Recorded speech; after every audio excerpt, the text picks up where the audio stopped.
Hello प्यारे बच्चों, कैसे हो आप सभी।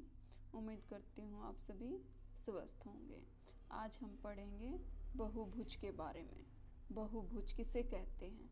बहुभुज दो शब्दों से मिलकर बना है, बहु जमा भुज। बहु का अर्थ है अनेक तथा भुज का अर्थ है भुजा, अर्थात अनेक भुजाओं वाली आकृति।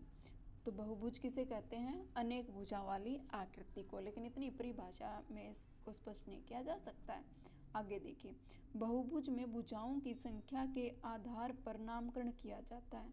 जैसे 3 भुजाओं वाली आकृति त्रिभुज, 4 भुजाओं वाली आकृति चतुर्भुज तथा 5 भुजाओं वाली आकृति को पंचभुज कहते हैं। तो इसमें आप देखेंगे आसानी से या सरल शब्दों में आप इसको ऐसे कह सकते हैं कि 4 या 4 से अधिक भुजाओं वाली आकृति को बहुभुज कहते हैं। फिर इनके नाम आगे भुजाओं के आधार पर हो जाते हैं। पिछली कक्षा में हम ज्यामितीय अध्याय में रेखा, रेखाखंड, कोण व त्रिभुज के बारे में अध्ययन कर चुके हैं। अब हम बहुभुज के बारे में जानेंगे। देखिए, वर्ग 4 भुजाएं हैं, चारों भुजाएं बराबर हैं और चारों कोण 90-90 डिग्री के हैं। इसके बाद आयत, आयत की भी 4 भुजाएं हैं। आयत में क्या होता है? आमने सामने की भुजाएं बराबर होती हैं और कोण 90-90 डिग्री के होते हैं। इसके बाद है समचतुर्भुज।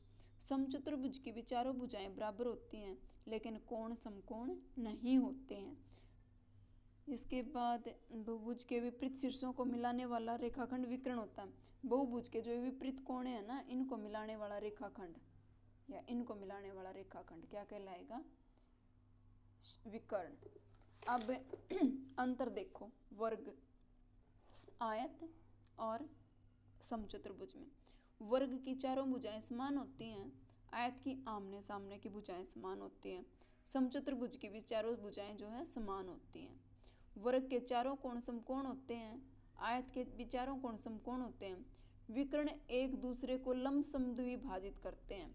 समचतुर्भुज में विकर्ण एक दूसरे को 90 डिग्री पे काटते हैं, क्योंकि जहाँ पर लंब की बात आ गई वहाँ पर ये सोच लो कि 90 डिग्री के कोण की बात आ गई है। इसके बाद वर्ग के विकर्णों की लंबाई बराबर होती है। आयत के विकर्ण एक दूसरे को समद्विभाजित करते हैं। आयत के भी बराबर होते हैं और वर्ग के भी विकर्ण जो बराबर होते हैं। वर्ग के विकर्ण भी एक दूसरे को लंब समद्विभाजित करते हैं, यानी कि एक दूसरे को आधे आधे भागों में बांटते हैं, बराबर हिस्सों में बांटते हैं और 90 डिग्री पर काटते हैं। समानांतर चतुर्भुज, ये है फिर पतंग रूपी चतुर्भुज और ये है समलंब चतुर्भुज। अब इनका अंतर देख लो।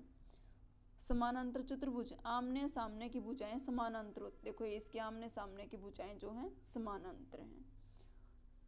आमने सामने के कोण समान होते हैं, ये आमने सामने वाले कोण भी समान होंगे। विकर्ण एक दूसरे के अर्धक होते हैं, जो इसके विकर्ण है ना, ये एक दूसरे को समद्विभाजित करते हैं।